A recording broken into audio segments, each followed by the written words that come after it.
Hello, everyone, and welcome to today's webinar, The Importance of Pre-Inspection and Staging of Your Home When It's Time to Sell. Thanks for attending. My name is Brian Schill, and I'm the Executive Director for the Peters Township Chamber. And today's webinar is sponsored by the Karen Marshall Group and presented by none other than Karen Marshall. Good morning, Karen. Thanks for joining us. Morning. I'd like to introduce Kathy Cooper, our listing coordinator. She was very instrumental in Heartland Homes' success. She oversaw it for many years, and we're lucky to have her on our team now. Awesome. So a little bit about Karen Marshall. She is a Keller Williams partner, 34-year real estate veteran with an experienced team made up of business professionals. The team works in all aspects of real estate, including listings, sales, new construction, commercial, leasing, and investment. Wow, you're doing it all. So diversified. Good. A little Zoom 101. This is being recorded, so it will be available on our YouTube channel for your perpetual viewing pleasure. And as I mentioned, if you have a question, please use the Q&A button rather than the chat. And again, that's the Q&A button. So Karen, take it away. Okay, today we wanted to talk about two different aspects of the importance of selling your home. One is the pre-inspection, and the other is the benefits of staging your home. I'm going to talk a lot about the inspection items of today's contract. Today, the contracts are written totally in favor of the buyer. There's nothing that protects the seller. And so when you go to list your home, you need to be cognizant of that a sales agreement is not a foolproof system that you're going to get to closing. There are a lot of intricate parts along the way. So the buyers have all the rights in the world today. They have the right to cancel the contract over a leaky faucet. They can negotiate repairs. They can get credits, or you have the right also to make repairs if the parties are all in agreement. So that's a very critical part of the agreement and the sale process. The negotiation of the sale price is very much easier than the negotiations after a home inspection. So you want to preempt any problems that are going to arise from that. So in order to have a smooth sailings, as we would like all transactions to be, we always recommend that you have the house pre-inspected. That gives the sellers time to have a handyman or a contractor come in and remedy the issues that are found in the home inspection, which can stem from structural to venting problems to a plethora of other issues that they find. And I'm just going to go through a few of them that seem to be coming up in most homes. During the 70s, the regulations, building codes were different than they are today. So most builders vented your bathroom pipes into the attic, causing now, today, 30, 40, 50 years later, a lot of mold issues. So you want to look at the venting of your pipes from your bathrooms and make sure that they're going up through the roof or into the eaves. If they're going into your attic, you're going to possibly have major issues because mold is very costly to remediate. You want to avoid that because that also gives rise to health issues. So people have the right to get out of a contract for health and safety issues as well. So that's what you're trying to avoid, is all of those are all of those items prior to a dissertation between the parties. We want you to be proactive in avoiding these issues. So if you have a home inspector come in, that is not a fail-safe. The buyers actually will also probably have another inspector just to make sure that all of the items were addressed and that are found to be equitable to all the parties. By having a pre-inspection, it gives you the right to get all those items prepared or get yourself prepared for what the costs are going to be. The home inspection will be probably 20 to 40 pages, along with pictures, comments from the inspectors. Some of them will give you actual estimates as to what they foresee it to be repaired, for the repairs to be made. Others will tell you the life expectancy of mechanical components. And so you really want to be addressing those items up front before you put your house on the market, so that you're not disappointed after a buyer presents 20 items, holds you hostage basically, and says, if you don't repair all of these things, we're not buying your house. Meanwhile, you have lost marketing time on the market. You have lost potential disclosure issues that you're going to have to disclose to the next buyer. So if you know of all these things up front, it avoids all of these situations that come down the pike during a transaction. you want to protect the sale, and that's what our job is. So you want to avoid health and safety items and structural items that are going to cause a buyer to walk away. You want to, we only recommend that you have the structural done, not a pest or radon, because radon can be changed during seasons. Weather affects that. So high winds, rains, all of those types of situations cause radon to fluctuate. I've had houses that have had under 4 one month, and 6 months later they've been over 10. So again, you don't really want to have that knowledge. You just want to deal with radon when and if it occurs. It's about a $900 item to make that remediation. It's not a big issue anymore. It's not, mold is the big new high ticket item, and the alert for the buyers is if you have mold, because it causes health issues, lung problems, etc. You don't necessarily want to have a pest inspection right now because, again, that's a seasonal thing. Carpenter ants come out in the spring and the summer.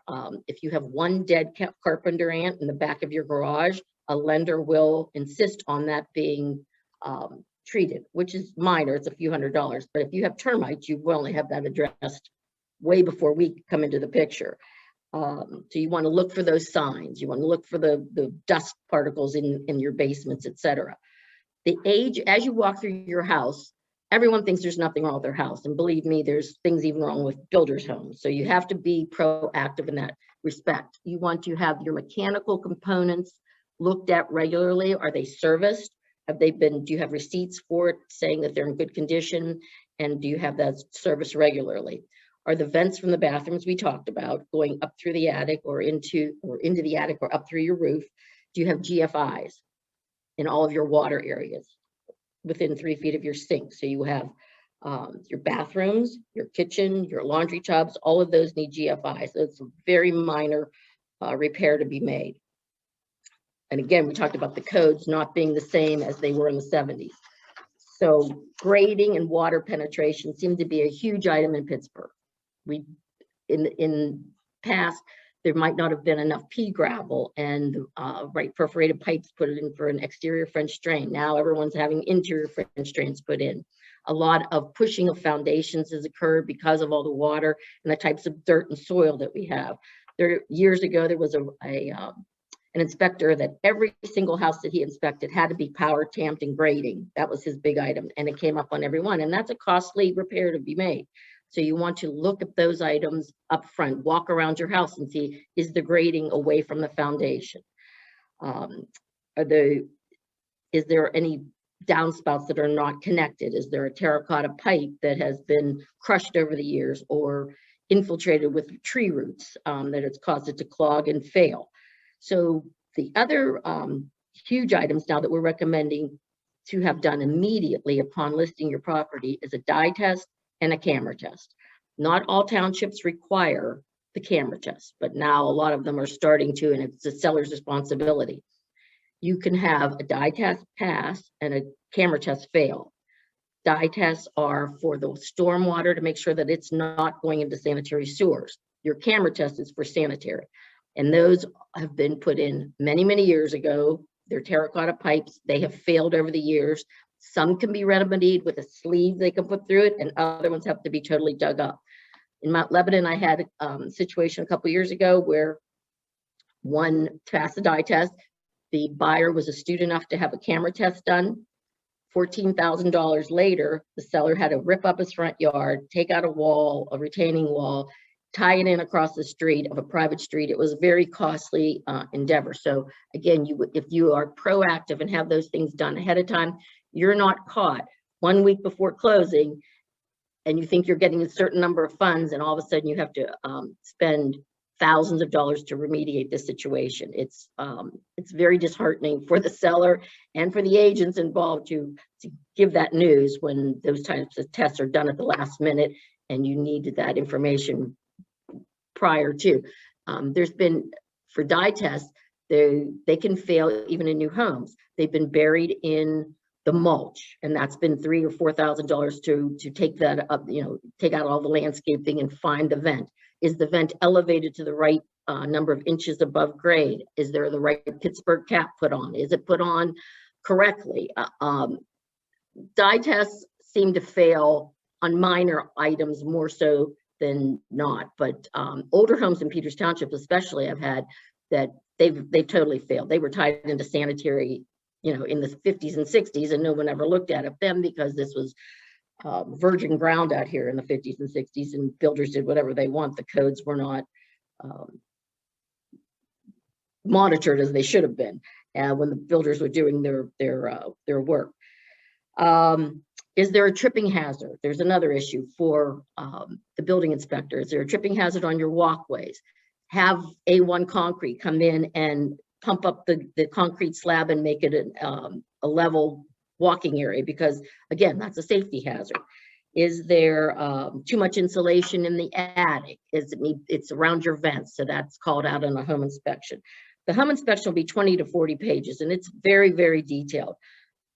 You have a handrail within 2 steps. We went on a listing the other day, and the handrail, the knobs were on, but the handrail was missing, and it was a 5-step entry. We recommended that they have the handrail put on now because it's going to come up in any home inspector. Pointing of your mortar joints. The chimneys seem to fail because they're exposed to the elements.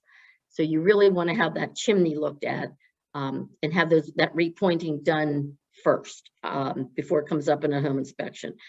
The lintels, are they bowing over your garage door? Are the windows fogged? Emitting the argon is not working the way it should be, and you're going to have to replace windows. Having those little things done ahead of time avoids so much conflict. I can recommend that you sleep better and have ease of a transaction if you have all of these things remedied ahead of time. Too much, we talked about the insulation. Does your home need wall anchors? Is there bowing in the foundation? That is, I'm sorry, GFIs we talked about as well.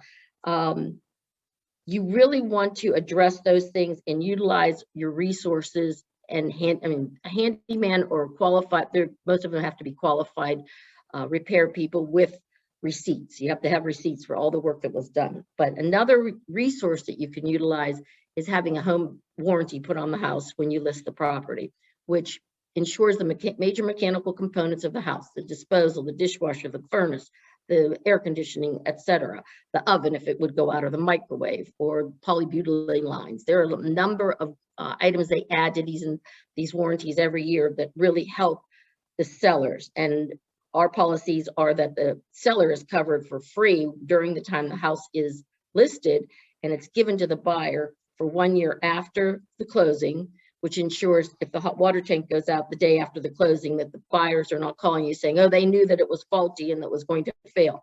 Those types of conflicts are avoided when you utilize a home warranty, and they really have come a long way. They're not like they used to be years ago where they didn't cover and they had disclosure items that there was limited coverage. Now they even cover some roof leaks, minor roof leaks, but roof leaks, which will help in any negotiations. What you're hiring us to do as realtors is how to handle these situations. And you want a seasoned, experienced agent who has gone through all of these different types of conflicts and can avoid causing these headaches for our consumer and our sellers, and to make this a smooth transaction. So our job is to negotiate on your behalf to the parties' benefits, and to make it equitable for all the parties, so that everyone leaves the table that day still liking each other and knowing that they're confident in the home that they're purchasing. Any questions on that? And then we're going to go into the importance of home staging in today's marketplace. Karen, I see a couple questions for you here. Okay, I can't see them, so you'll have to read them. Yeah. So, what happens? I'm not sure if you mentioned it, but what is the cost normally associated with a home inspection? If you only have the structural, about $520, $550. Okay. Good. And I know you mentioned the yards dug up. I've seen a lot of that recently. So I saw my neighbor talk about that he just had his done. He's not selling or anything. He's like, I'm just going to get it done now. So smart move. Yep. They are good for only 1 year though, Brian. Remember, they're only good for 1 year for the township. Ah, Gotcha. We do have a question. Can you explain the dye test? Okay, the dye test, now all the townships do it themselves. Years ago, we had plumbers that did them for $100. Now we have the township that does them for $175 to get it. And they bring 2 or 3 guys out. They bring their own water. If you don't have water on, and they charge you more for that. So if you don't have your water turned on, they'll charge you $50 or $100 more to bring cart water out. So they're going to run water down through your downspouts into your drains in your garage, and a toilet usually in the basement. And then they go down the street and they see if it's coming through, the dye is coming through the sanitary sewer lines. That shows that there's a malfunction. That's what they're testing for, to make sure that it's going. Most developments have a stormwater pond, and they want to make sure that water is going into the stormwater pond and not into the sanitary sewer lines. They take about an hour to do it now. One other question here. What would you say the average is that a family spends preparing their home for sale? Well, I would say you're going to spend a couple $1,000s to get it to the point where, to do these dye tests and a pre-home inspection. And if you have to have anything remedied up front, that could be a couple $1,000s. I mean, I sold a brand new builder's home, and we had major problems even after, a year after the stone is not installed correctly. So to have these inspections done up front is well worth the aggravation, your mindset. You have sleepless nights. We have sleepless nights always when we're trying to negotiate these issues. So to have peace of mind, I mean, we had an older lady a couple weeks ago, her dye test was fine. The camera test couldn't be done because it was February and the snow and all the bad weather, and it was done just prior to the closing, and there was an issue. And so those are the things that you really need to avoid. And here we had to have this uprising, in dissettlement for this first poor older woman who didn't need this. She's moving into another state, etc. She didn't need that aggravation, nor did anyone else. But you have to have it remedied. But there's timing things, so that's why we're now recommending, because everyone is so busy now. It's the busiest seasons we've ever seen last year and this year. You want to have those things done up front. So as soon as we list a property now, we want the dye test and the camera test to be done. All right. That's it for questions. So feel free to move on with staging. Well, I get the fun part, I guess. So staging homes, it's a national statistic that they sell 30% faster than homes that are not staged. And the goal here, and I know someone had asked a question about money, the goal here is not to get you to spend more money, but to get you to do the things that you can do yourself that are going to make your house look better than maybe the competition. First impressions are critical. It mean everything. You only have 2 to 3 minutes to grab the attention of a buyer. The quote, "You had me at the curb," is definitely, heard by many buyers. So you want to make sure everything looks good on the outside. Look at the landscaping, put a couple flower pots out. You don't need to go crazy, but just make it look fresh and clean. The door, make sure the front door is painted. Remove any debris, trim your shrubs. Clean out the gutters, remove any vines that might be growing on your home. Things that might catch people's eyes as they're walking to the front door. Fresh paint is huge. It's like the wonder drug. A clean, freshly painted house will sell much faster than the one that's not, for sure. A welcoming neutral paint too. Everyone has their taste and their colors, and that's great.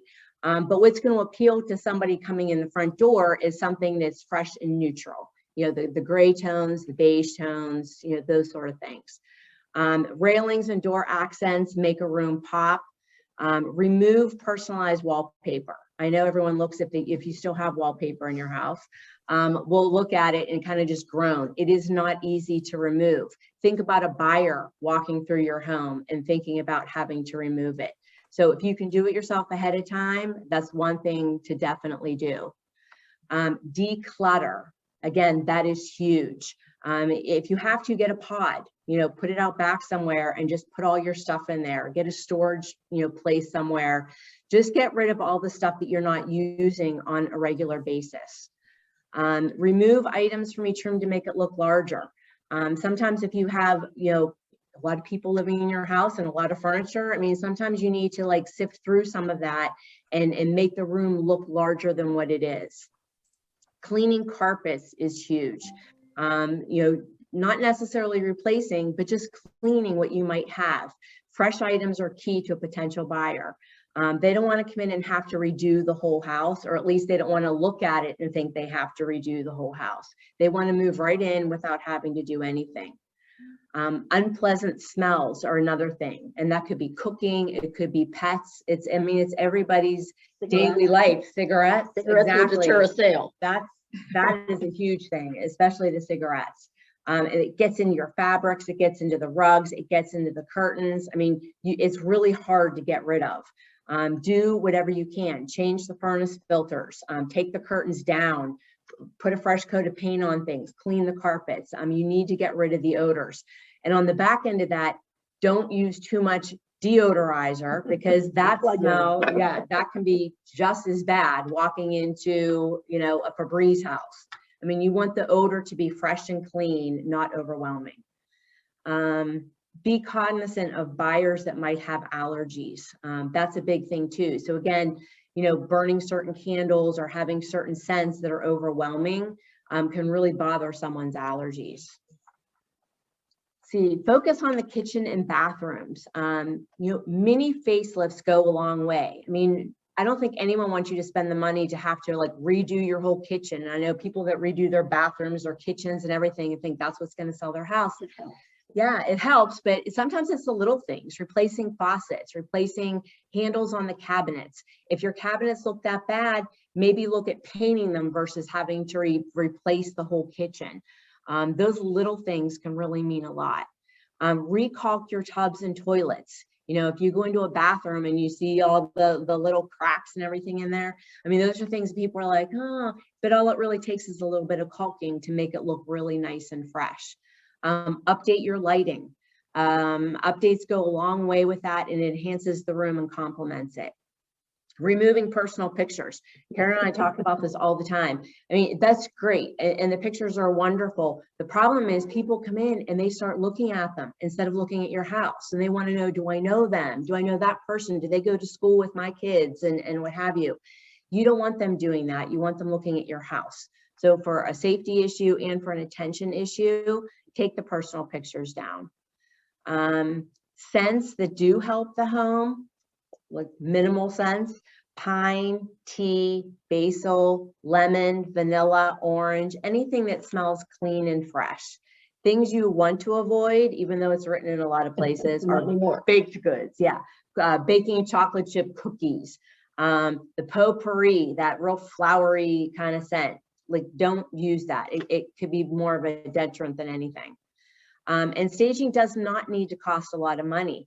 Simple rearranging of your furniture, maybe storing a couple of pieces, creating a path kind of through the home, and just minor things, taking some things off the wall so that the wall is not completely cluttered, but maybe has a nice picture or two, can change an entire look of a room. Adding or removing window treatments can simply change the look of a room. Professional stagers, if you feel that you need them, they are available. They run from $200 to $250 an hour. In some cases, that could be needed. In others, it might just be us walking through the house and offering some suggestions, or even you walking through your house from a buyer's eyes. Any questions? There are some decorators that have furniture as well that can be added to certain properties. Like we had a house a couple years ago that, it was an estate, so most of the furniture was gone, and she came in for a minimal fee and staged certain rooms. We also, in today's day, in today's day and age, we have virtual staging. But on the multi-list, it will ask, has this house been enhanced with virtual pictures? And we have to say yes, but we have a professional company that we send the room to them, and they send us back certain pieces that are, different, either contemporary looks or traditional, etc.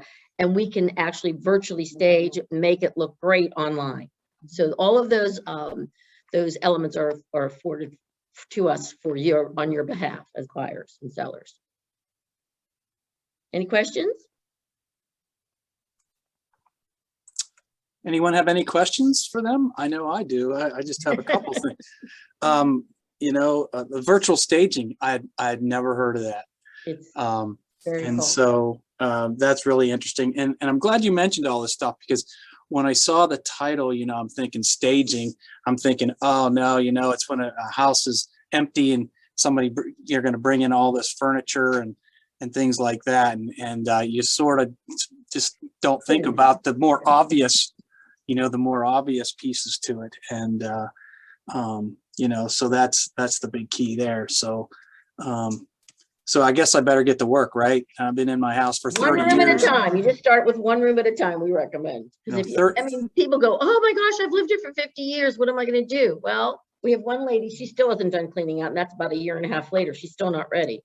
But a room at a time, she's eliminating those items she definitely doesn't need anymore. And so she's either giving them away, selling them, giving them goodwill, whatever, the veterans. We also have estate people that are available. Right. So a lot of people that have been in their homes for a really long time and have a lot of stuff they can't get rid of. We do have estate people that will come in and set up a sale and help you get rid of the furniture. And they remove it at the end. Whatever has not sold, they take out of there and broom clean the house. Gotcha. A lot of opportunity there. And it's great that you guys can, just walk through too and sort of say, okay, here, and here. And then if it gets to be too much, we can hire somebody. So, to do your professional. If we have too much conflict and they don't want to listen to what we suggest, we have another professional come in and give them another bird's eye view. No doubt. So I'm practicing my radio here. That's why there's no video on. So, my radio face. So it's probably better for everybody anyway, right? So I don't see any other questions. Any closing comments for today from either one of you, Kathy, Karen? Well, I mean, we thank you for the opportunity, and we're happy to come and give free market analysis. That's our job, and to give you our best viewpoints on what's best for your house. I mean, our goal is to get the most for you and to have happy consumers, and referral business is how we succeed. So we're happy to do all of that up front. We don't charge for any of those, free market analysis or even to give you an idea of what you need to do to get your house ready. on the market. Right. We've done that a lot lately too. Great points. Well, thank you very much. I really appreciate both Kathy and Karen for being with us today. This concludes today's webinar. Reminder, it will be uploaded to our YouTube channel, so you can check this out as well as many of the other webinars that we have located there. For additional training events, you can always go to our website, www.ptcoc.org. Thanks again to Kathy and Karen and the Karen Marshall Group, and to all of you today for being with us. Stay well and have a great day. Thank you. Thanks, Brian. Thank you. Mhm.